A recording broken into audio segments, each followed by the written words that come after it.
नमस्कार। India debate में आप सबका स्वागत है। मैं हूं आशुतोष पाठक। मित्रों, आज मुंबई की एक डर्टी पिक्चर के बारे में आपसे बात करूंगा। और कभी-कभी हार्डकोर, ठोस और मजबूत पत्रकारिता के बाद कभी-कभी हल्की-फुल्की भी बात करनी चाहिए। तो आज से मुंबई का ये सिलसिला हम शुरू कर रहे हैं और ये बहुत ही रोचक रहेगा आपके लिए। मुंबई में क्या सब हो रहा है, अभी कुछ देर पहले आपने देखा। महाराष्ट्र में किस प्रकार से पुलिस की बेशर्मी सामने आई और अदालत का जो आदेश है उसको लेकर के देश भर में चर्चा हो रही है। लेकिन बॉलीवुड की डर्टी पिक्चर के बारे में आज मैं आपसे बात कर रहा हूं और आज से एक सीरीज भी शुरू कर रहा हूं जो एक विशेष अंतराल पर आप सीरीज को देखेंगे। तो आज पार्ट 1 में हम बात कर रहे हैं मुंबई की एक ऐसे डर्टी पिक्चर के बारे में जिसमें शायद आपको लगता होगा कि वो तो बड़े आइकॉन हैं, बड़े फिल्म स्टार हैं, लेकिन उनकी कहानी बहुत भद्दी है। बॉलीवुड में जितना आप अंदर जाएँगे, उतनी गंदगी ही मिलेगी आपको। बहुत सारी अच्छाइयाँ भी हैं, एंटरटेनमेंट उनकी अच्छाइयाँ हैं और काफ़ी एंटरटेनिंग कंटेंट वो देते रहते हैं और अभी तक पिछले 70-75 वर्षों में उनका कंटेंट अच्छा रहा है, इसमें कोई शक नहीं है। उसके लिए सराहना होनी चाहिए। बेहतरीन एक्टिंग, बेहतरीन म्यूज़िक, बेहतरीन डायरेक्शन, बेहतरीन सिनेमेटोग्राफी, हर चीज़ में उनकी कोई तुलना नहीं हो सकती और पूरी दुनिया भर में बॉलीवुड ने अपना इज़्ज़त कमाया है, उस लिहाज से। तो उस लिहाज से बॉलीवुड की तारीफ़ होनी चाहिए। लेकिन बॉलीवुड के जो कुछ डार्क साइड हैं, उनको भी आपके सामने लाना बेहद ज़रूरी है। आज डर्टी पिक्चर में बात करेंगे,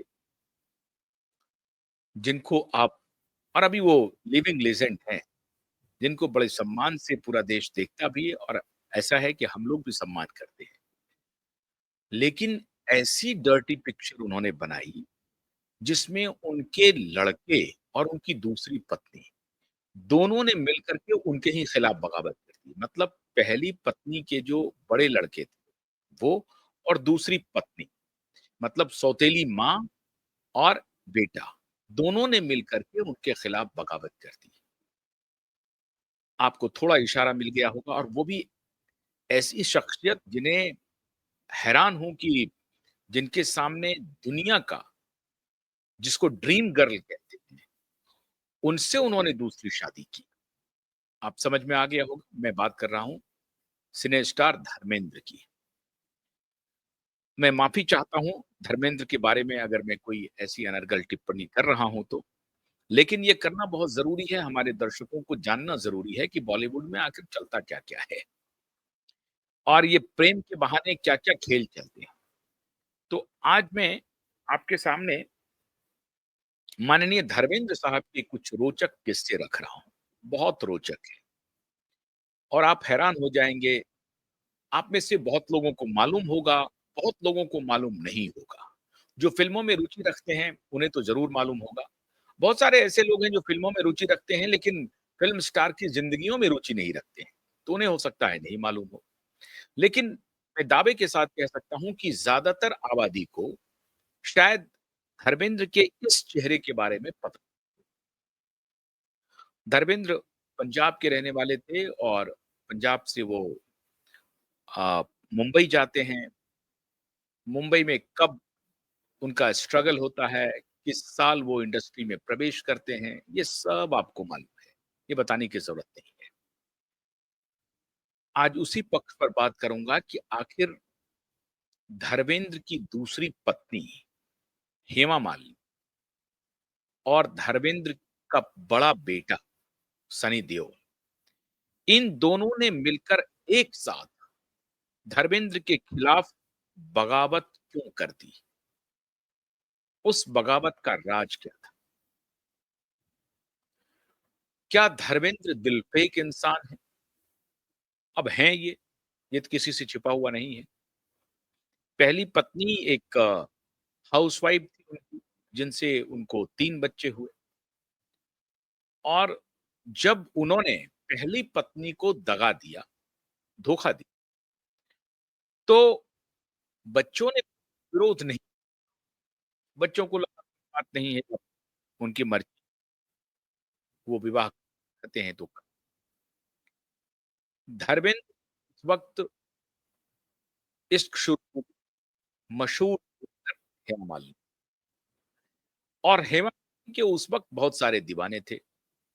संजीव कुमार उनके दीवाने थे, जितेंद्र उनके दीवाने थे, और इन दोनों से तो उनकी शादी होते-होते रह गई। लेकिन इसी दौरान हेमा मालिनी का दिल लग गया धर्मेंद्र से। धर्मेंद्र शादीशुदा थे, 3-3 बच्चों के पिता थे। उसके बाद भी हेमा मालिनी ने धर्मेंद्र में अपनी आस्था जताई। संजीव कुमार में या जितेंद्र में उनकी आस्था नहीं उस तरह से दिखी, लेकिन धर्मेंद्र में उनकी आस्था दिख गई। खैर, कोई बात नहीं है। हेमा मालिनी ने बगावत किया अपने परिवार से, धर्मेंद्र ने तो पहले ही से ही बगावत कर रखा था।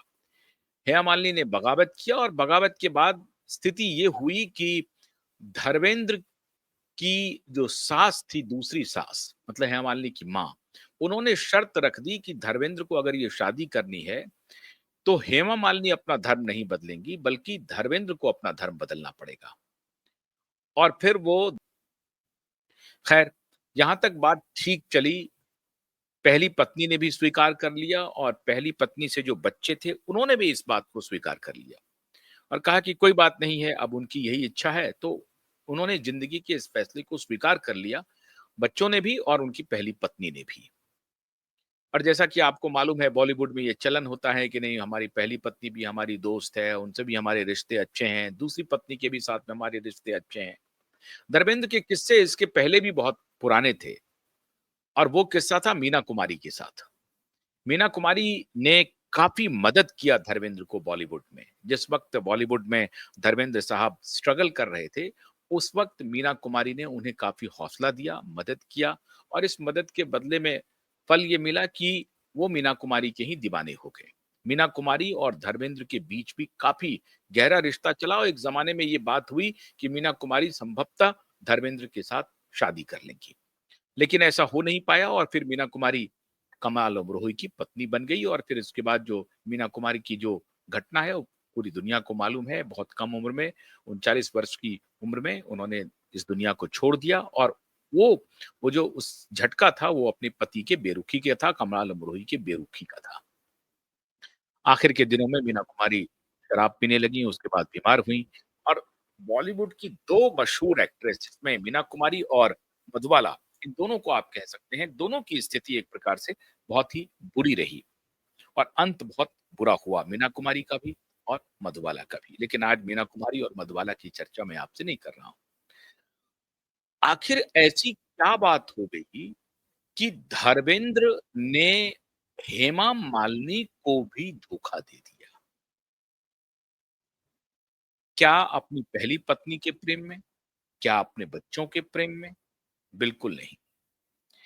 इस दिलफ़ेक इंसान जो अभी तक मीना कुमारी के साथ दिल लगी कर रहे थे, अपनी शादीशुदा ज़िंदगी के बाद ही, जब धर्मेंद्र यहाँ से गए, उस वक़्त शादीशुदा थे, जब बॉलीवुड में गए थे। मीना कुमारी के साथ उनकी दिल लगी थी, फिर हेमा मालिनी के साथ हुई, और फिर ना जाने और भी कई अभिनेत्रियों के साथ चर्चे हुए, लेकिन ये चर्चे ऐसे नहीं हुए जो पब्लिक डोमेन में आ गए। मीना कुमारी के साथ तो चर्चा पब्लिक डोमेन में है। हेमा मालिनी के साथ तो चर्चा ऐसी हुई कि उन्होंने उनसे शादी ही कर ली। लेकिन एक ड्रीम गर्ल को, जो न सिर्फ बॉलीवुड की ड्रीम गर्ल, पूरे देश और दुनिया की ड्रीम गर्ल थी। दुनिया की ऐसी कौन-सी शख्सियत थी जो हेमा मालिनी को अपना पत्नी नहीं बनाना चाहते थे। बड़े-बड़े बिलियनर, बड़े-बड़े उद्योगपति, फ़िल्म स्टार, क्रिकेट स्टार, और ऐसे तो न जाने और भी कितने स्टार होंगे, जो अपना दिल हाथ पे रख कर के चल रहे थे कि कहीं ड्रीम गर्ल मिल जाए और हमारे दिल को स्वीकार कर लें।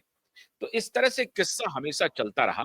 ड्रीम गर्ल के दीवाने बहुत सारे लोग हुए, लेकिन ड्रीम गर्ल किसी की दीवानी नहीं हुई, और ड्रीम गर्ल ने धर्मेंद्र में ही अपना इश्क तलाशा, और उन्हीं के साथ उन्होंने शादी की, और उनकी धर्म पत्नी बन गई, बिना धर्म परिवर्तन किए हुए। ये भी उनकी शर्त देखिए। हेमा मालिनी के परिवार वालों ने जो शर्त रखा, उस शर्त को धर्मेंद्र को कबूल करना पड़ा और तब जाकर के धर्मेंद्र ने हेमा मालिनी के साथ शादी की। अब ऐसे ड्रीम गर्ल के साथ, जिनकी दीवानी पूरी दुनिया थी, उस ड्रीम गर्ल को भी धर्मेंद्र धोखा दे रहे थे और धोखा भी इसलिए नहीं, किसी और अदाकारा से उनका दिल लग गया। अदाकारा से भी दिल लगता, हम उम्र से भी दिल लगता, तो चलिए बात बन जाती।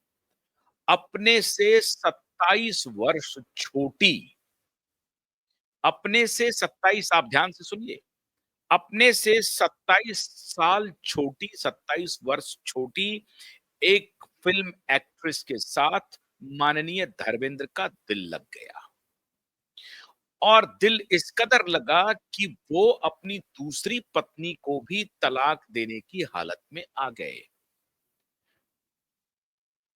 जब ये किस्सा पता चला उनकी दूसरी पत्नी को, तो फिर उन्होंने रणचंडी का रूप लिया और ये कहानी जब पता चली उनके बड़े बेटे को, सनी देओल भी कोई ऐसा नहीं है कि बहुत धुले हुए हैं, जैसा पिता है उन वैसा ही इनका भी रहा है, लेकिन खैर अपनी एक पत्नी के साथ अपनी ये ज़िंदगी गुज़ार रहे हैं, ये अच्छी बात है।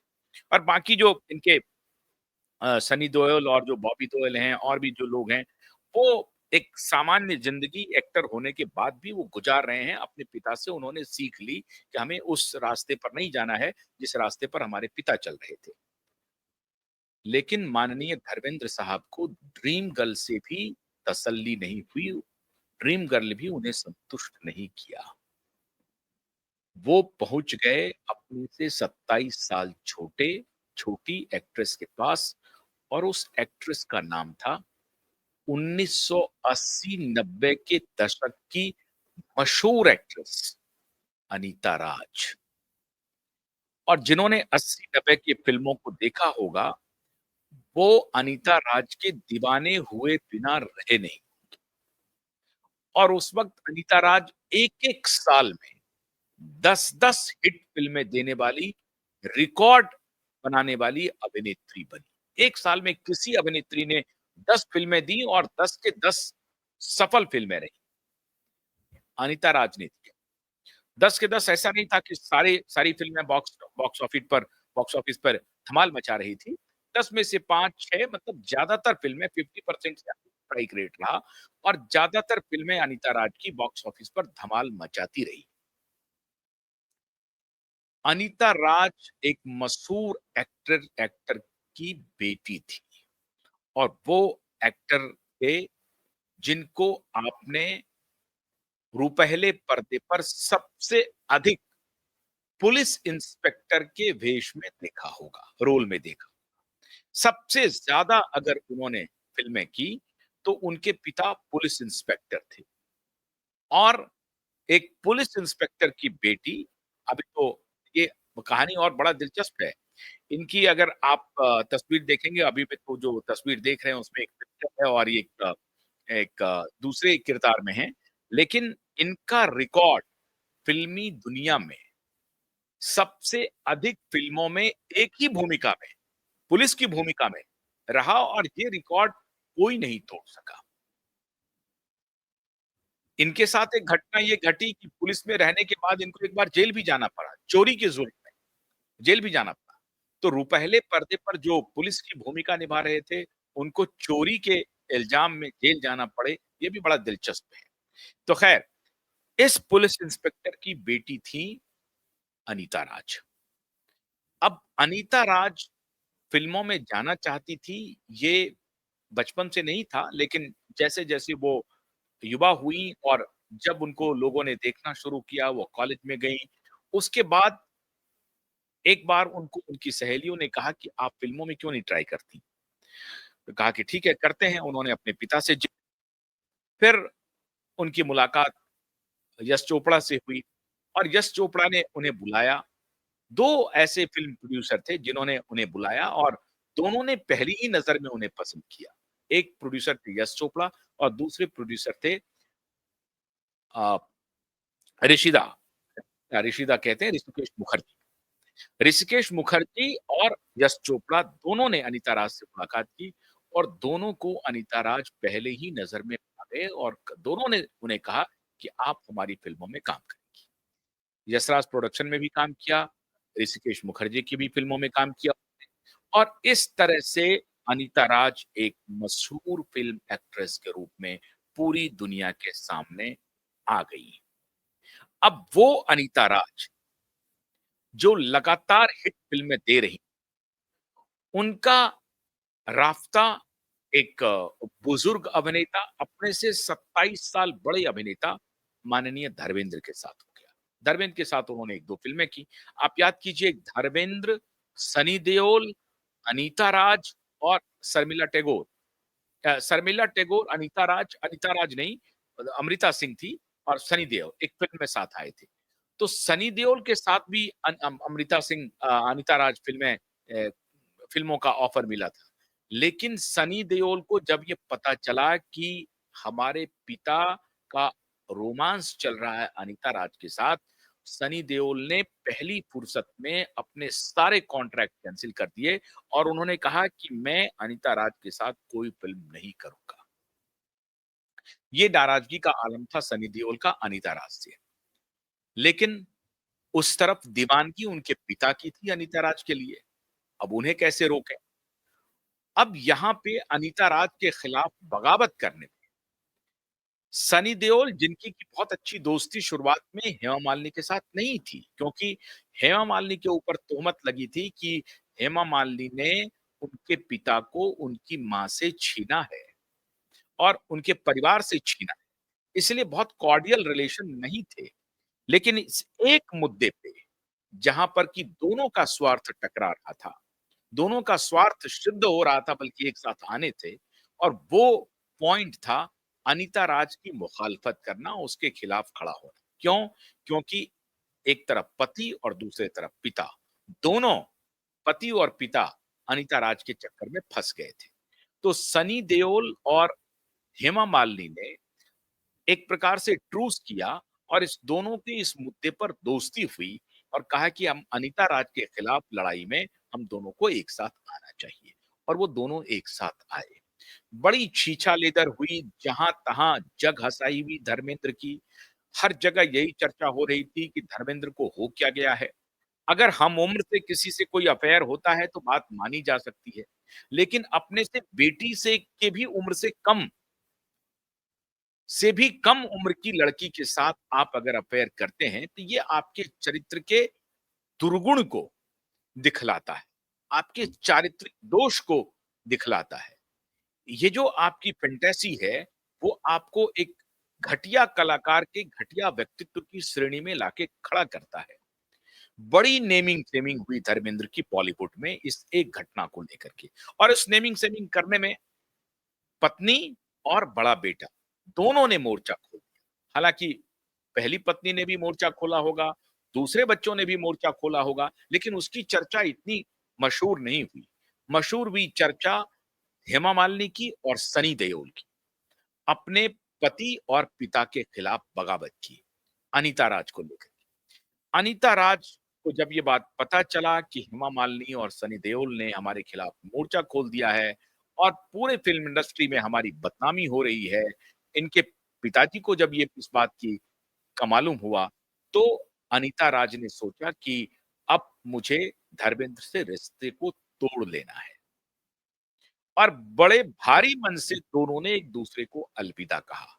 बाद में अनीता राज ने की शादी हुई, शादी के बाद उनको एक बहुत बहुत मशहूर किस्सा है, बहुत रोचक किस्सा है कि राजेंद्र कुमार अपने बेटे कुमार गौरव को लॉन्च करने के लिए अनीता राज को फ़िल्म में साइन किया था। उस वक़्त अनीता राज बूम पर थी।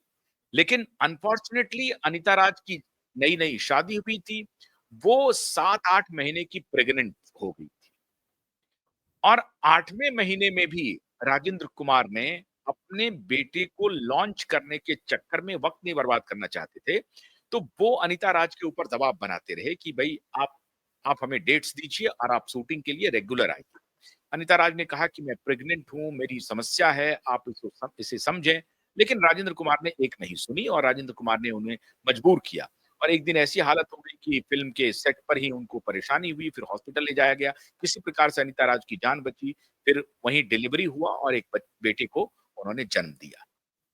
ख़ैर, ये तो कहानी उनकी पीड़ा की थी, लेकिन असली कहानी ये थी कि अनीता राज के साथ धर्मेंद्र के रिश्ते, धर्मेंद्र के किस्से आपको सुनने को मिले, तो दर्शक को निश्चित रूप से हैरानगी तो होगी और मुझे भी हैरानगी हुई। मैं जब शोध कर रहा था, ये जो डर्टी पिक्चर ऑफ बॉलीवुड, तो मुझे लगा कि आपसे मैं ये किस्सा ज़रूर शेयर करूँ। तो डर्टी पिक्चर का जो ये सीरीज़ मैंने शुरू किया है बॉलीवुड का, मैं धर्मेंद्र की नेमिंग-सेमिंग नहीं कर रहा हूँ और मेरी ऐसी कोई इच्छा नहीं है कि मैं धर्मेंद्र की नेमिंग-सेमिंग करूँ और उन्हें कहूँ कि वो बड़े ही आवारा किस्म के इंसान थे। लेकिन जो फैक्ट है, वो तो फैक्ट है, जो सच्चाई है, वो सच्चाई है। सच्चाई तो आपके सामने लानी ही पड़ेगी और बॉलीवुड की इसी बेशर्म सच्चाई को आपके साथ शेयर करने के पीछे का राज सिर्फ ये है कि जिसे आप असली आइकॉन समझने लगते हैं, असली हीरो समझने लगते हैं। शुभम शुक्ला को असली हीरो ना मान करके ये नकली स्टार को जिनका कि चरित्र भी दोषपूर्ण है या बहुत रोमांटिक कह सकते हैं। अरे भाई औरंगजेब भी बहुत रोमांटिक थे, जहांगीर भी रोमांटिक थे, शाहजहां भी रोमांटिक थे, तो फिर सबको आइकॉन मानते रहिए। ये जो रोमांटिसिज्म की कोई तो मर्यादा होगी, कहीं न कहीं तो लिमिट होगा। तो इस लिमिट को क्रॉस कर रहे थे माननीय धर्मेंद्र साहब। अब उसका क्या करिएगा? लेकिन सच्चाई यही है। तो ये जो डार्क साइड ऑफ बॉलीवुड है, उसे अब क्यूआई पर आप एक रेगुलर अंतराल पर देखते रहेंगे। आपको ये किस्सा कैसा लगा? ये स्टोरी कैसी लगी? आप हमें ज़रूर कमेंट बॉक्स में लिखें और अगर अच्छा लगे तो वीडियो को शेयर भी कीजिए। बहुत-बहुत शुक्रिया। नमस्कार।